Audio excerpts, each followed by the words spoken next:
अस्सलाम वालेकुम दोस्तों, मैं हूं बाबर नज़ीर और आप देख रहे हैं अहमद मोबाइल टेक।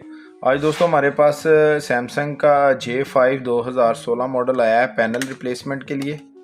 तो इसका हम पैनल रिप्लेस करेंगे। तो चलें वीडियो स्टार्ट करते हैं।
मज़ीद इस तरह की वीडियो देखने के लिए मेरे चैनल को सब्सक्राइब करें और बेल के आइकन को प्रेस करें। शुक्रिया।